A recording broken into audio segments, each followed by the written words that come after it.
इरादा है, ज़िंदगी ने वफ़ा की तो इंशाअल्लाह दोबारा उम्रा करेंगे, बल्कि हज का भी इरादा है, जो मेरी वाइफ़ भी बहुत शिद्दत से करना चाहती है। सही, तो सही। इंशाअल्लाह सऊदी अरब तो ऐसी जगह है जहाँ बार-बार जाने को दिल करता है। बिल्कुल जनाब शकरन साहब, आपने भी सुन ली उनकी गुफ्तगू। अच्छा हसन भाई, चूँकि गर्मियों का मौसम है और आम के बारे में कहा जाता है कि ये फलों का बादशाह है। आपको आम पसंद है? क्योंकि गर्मी काफ़ी है अरे आजकल। मुझे मेरी आमों की पसंदीदगी का ये आलम है। अभी आम उस तरीके से नहीं आए, जी, जी। तो इसलिए मैं अभी तक आम नहीं खा सका। लेकिन मेरा हमेशा ये मामूल था कि मैं अगर गर्मियों में आता था ना, जून में, अच्छा। तो मैं क्या करता था कि मैं आते ही सबसे पहला मेरा काम ये होता था कि मैं आम खरीदता था अच्छा। और उन्हें फ्रिज में स्टोर कर देता था। वाह! और अक्सर ये होता था कि मैं दोपहर का खाना स्किप करके जी, जी। सिर्फ 3 या 4 आम खाया करता था। वाह!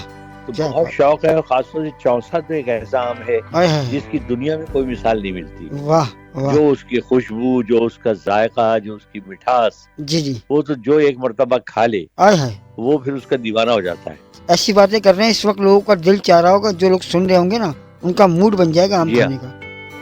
हाँ, पहले असल में एक ज़माने में हमारे बचपन में तो और आम होते थे, जैसे लंगड़ा होता था, जी, फजरी होता था, जी। देसी आम होता था। सही। तो अब वो आहिस्ता-आहिस्ता वो नस्लें खत्म हो गई और सिर्फ चौसा रह गया है। अच्छा। और मेरा ख्याल है चौसा के होते हुए लोगों को एहसास भी नहीं होता कि कोई और आम दस्तयाब नहीं है। अच्छा हसन भाई, ये अनवर रठोल भी आम एक है, सुना है मैंने तो अनवर खाया भी रठोल है। बहुत अच्छा आम होता है, अच्छा, लेकिन वही मैंने आपसे कहा है ना कि चौसा की जो मिठास है ना, उसका कोई मुकाबला है ही नहीं। अच्छा, हालांकि अनवर रठोल भी बहुत मीठा आम है अच्छा। और बड़ा अच्छा उसका भी जायका है, सही। लेकिन वो भी पीछे रह गया है चौसा के सामने। सही बात है, सही बात है। हीट वेव्स जो है जनाब, कराची, पाकिस्तान, लाहौर, हैदराबाद, पूरे पाकिस्तान में मुख्तलिफ शहरों में इस वक्त शदीद गर्मी की लपेट में है और हीट वेव्स चल रही हैं। आप लोगों से ख़ास तौर पर तमाम सुनने वाले जो पाकिस्तान में हैं, उनसे गुजारिश ये कि दिन के औकात में कोशिश करें कि आप अपना सर को ढाँप कर निकलें और बिला ज़रूरत आपको जाने की ज़रूरत नहीं है। अगर कोई ज़रूरत का काम बहुत ज़रूरी है, उसके लिए आप बाहर जाएँ, क्योंकि गर्मी की शिद्दत काफ़ी ज़्यादा है। क्या कहेंगे नहीं, सर? और ये हीट बड़ी खतरनाक होती है, जी, जी। क्योंकि इसलिए कि इतनी तपिश इसमें होती है और जी। फिर चूंकि जब हवा भी चलती है तो लू में तब्दील हो जाती है। एग्जैक्टली, सही तो बात। बहुत एहतियात करने की जरूरत है, खासतौर से सर को ढांपना बहुत जरूरी है। बिल्कुल। दिन में पानी आप बार-बार पिएं बार-बार और पिएं। कोशिश करें कि धूप में आपको खड़ा ना हो आप, सही। वो बहुत खतरनाक है। बिल्कुल, बिल्कुल। चलते रहते हैं तो फिर भी हवा लगती रहती है, लेकिन कोशिश करें कि अगर कोई काम जरूरी नहीं है तो घर से ना निकले तो बेहतर है। बिल्कुल, अब बिल्कुल। आसिफ साहब को गीला तौलिया डाल के सर में, गले में थर्मास लटका कर, हाथ में ठंडी बोतल लेकर निकलते। बिल्कुल, बिल्कुल, मैं ऐसे ही करता हूँ हसन भाई। जिंदगी बहुत प्यारी है, कीमती जिंदगी, एक ही जिंदगी है और ये बहुत नहीं, कीमती है। बहुत जरूरी है भाई। एहतियात तो अल्लाह ताला ने भी कहा है कि देखिए आप अपनी एहतियात आप करें, जी, जी। बाकी जिंदगी मौत तो अल्लाह ताला के हाथ में है, सही लेकिन जितनी एहतियात आप कर सकते हैं वो आप जरूर करें। सही बात है। हसन भाई, ग्लोबल वार्मिंग है, पूरी दुनिया का मौसम, एटमॉस्फेयर चेंज हो रहा है। आपके ख्याल से जिस मुल्कों में अब ठंडे मौसम हुआ करते हैं, वहाँ मौसम गर्म होते जा रहे हैं और जहाँ गर्म होते हैं वहाँ ठंडे होते जा रहे हैं। ये भी साइकोलॉजिकल एक तरीका, मतलब ये कुदरती एक समझिए एक तरह का चेंज आ रहा है ना ये? नहीं, मौसम का तो आपको मैं एक छोटी सी मिसाल दूं कि 79 में मैं पहली मर्तबा इंग्लैंड गया, एक यानी लंबे अरसे के लिए। अच्छा। तो आप ये देखें कि वहाँ पर ना पंखों का कोई रिवाज था और एसी का तो कोई कॉन्सेप्ट था ही नहीं। अच्छा। तो हाँ, इसलिए कि वहाँ मौसम जो है थ्रू आउट द ईयर, यानी गर्मियों में भी ठीक है, थोड़ी देर के लिए गर्मी पड़ी और वो टेम्परेचर भी उस जमाने में मेरा ख्याल है ज्यादा 90 बहुत अगर होता तो बड़ी बात होती थी। अच्छा। और उसके बाद अचानक पता चला शाम को बादल आए और हल्की सी बारिश हुई और मौसम ठंडा हो गया एक साथ। ओए होए। लेकिन अब मौसम बदल गया है, अब तो हर घर में आपको वहाँ पंखा भी मिलेगा और एसी भी मिलेगा। अच्छा। जी हाँ। यानी कि अब वहाँ पर भी गर्मी की जो शिद्दत है उसमें इजाफा हुआ है। असल में देखिए पूरी दुनिया में जो है ना ग्लेशियर्स पिघल रहे हैं। सही है। और ग्लेशियर्स के पिघलने की वजह से जो एक टेम्परेचर कुदरत ने मेंटेन किया हुआ था जी, वो अब बदल रहा है, सही है। क्योंकि अब वो ज़ाहिर है पहाड़ों पे बर्फ बहुत ज्यादा देर तक नहीं रहती, जल्दी पिघल जाती है, तो ठंड भी ज्यादा देर तक कायम नहीं रहती। सही, इसीलिए आप देखिए कि अब दुनिया में सर्दियां श्रिंक हो रही हैं, सही है, गर्मियां बढ़ रही हैं। सही है। तो ये है कि बस कुदरत का एक अपना उसूल है, अल्लाह ताला ने जो एक तरतीब बना दी है, तो उसी तरतीब से निजाम चल रहा है। सही बात, सही बात।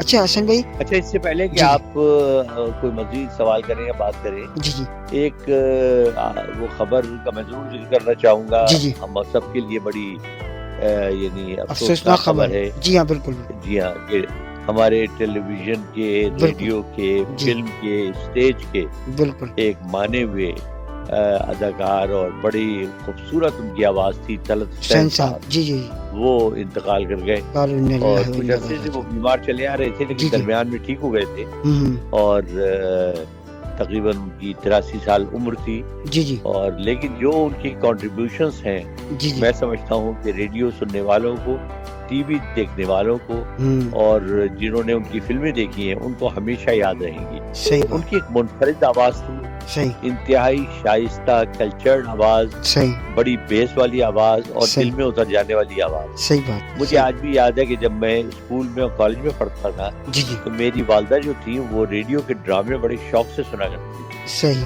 और उस जमाने में मुझे याद है कि हम लाइटें बंद कर देते थे, सिर्फ रेडियो की लाइट जल रही होती थी। सही, और जो तलत हुसैन साहब होते थे, एहसन सलीम साहब होते थे, जी जी, अब्दुल माजिद होते थे, ये स्टूडियो नंबर 9 एक ड्रामा हुआ करता था अच्छा, रात को 9 बजे। सही, तो मुझे याद है कि तलत हुसैन साहब की आवाज जो है वो इतनी रोमांटिक और खूबसूरत आवाज लगती थी रेडियो पर। जी, और बड़े बड़े यादगारों ने ड्रामे किए। मुझे ये एजाज हासिल है कि मैंने उनके साथ 3 ड्रामे किए और बहुत से प्रोग्राम किए मुख्तलिफ, लेकिन ड्रामे मैंने 3 किए सही, और बड़ा मजा आया उनके साथ। उनको जिस तरह वो सदाकारी करते थे, जिस तरह उनकी आवाज में उतार चढ़ाव होता था, बहुत कुछ मैंने सीखा सही, और अच्छे मेरे उनसे ताल्लुकात थे। वाह क्या बात है। और यकीन करें कि ये वो लोग हैं जो कि अब दुनिया में ऐसे लोग नहीं आएंगे। जो काम किया है, जो उनकी खिदमात हैं टीवी के लिए, रेडियो के लिए, जो सीखने के लोग थे ना, उनसे सीख सकते थे। वो पूरी यूनिवर्सिटी थे, क्या कहें?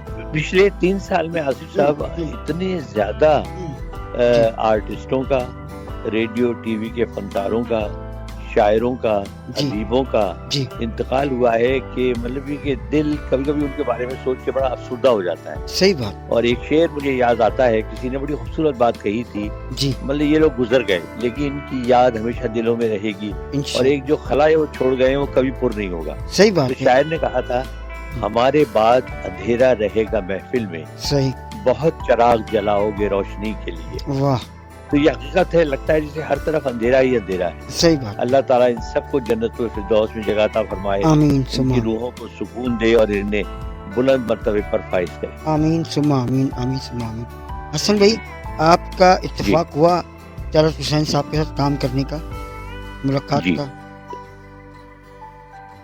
मैंने आपको बताया ना कि मैंने उनके साथ 3 ड्रामे किए।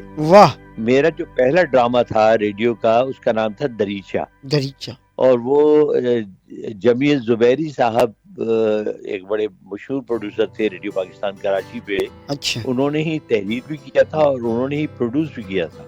सही, उसमें 4 बहुत बड़े बड़े अदाकार थे। जी, तलत हुसैन साहब थे, उसके बाद अमीर खान साहब थे, सफिया मोइनी साहिबा थी और महमूद अली साहब थे। जी, और मेरा बड़ा छोटा कैरेक्टर था इन अदाकारों के होते हुए, बिल्कुल नए नए आया था, लेकिन मुझे बड़ा मजा आया वो ड्रामा करके।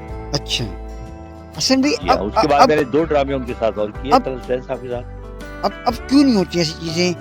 ना रेडियो पे ना वो चीजें रह गई हैं, ना ड्रामे होते हैं, लेकिन ये सारे क्रिएटिव काम था, बहुत ज्यादा इस पर मेहनत होती थी, लेकिन ये बड़ा अच्छा था, लोग इसको बकाया सुनते थे। क्या टेक्नोलॉजी ज्यादा आ गई है इसलिए, या अब वो लोग नहीं रहे जो ये काम किया करते थे? भाई ये नौसत हमारे यहाँ ही आई है। अच्छा, दुनिया भर में जहाँ जहाँ रेडियो हैं, जी, इसकी एक बड़ी जीती जागती मिसाल है बीबीसी को देख लें, जी हाँ, जो वही आज से 50 साल पहले बीबीसी था वो आज भी है। वही कह रहा हूँ, वॉइस ऑफ अमेरिका जो 50 साल पहले था वो आज भी है। सही है, रेडियो ऑस्ट्रेलिया जो 50 साल पहले था वो आज भी उतना ही पॉपुलर है। सही बात, इवन ऑल इंडिया रेडियो आप देख लें, जी जी, उनके प्रोग्राम आज भी वैसे ही जानदार हैं जैसे पहले हुआ करते थे। सही। ये तो हमारे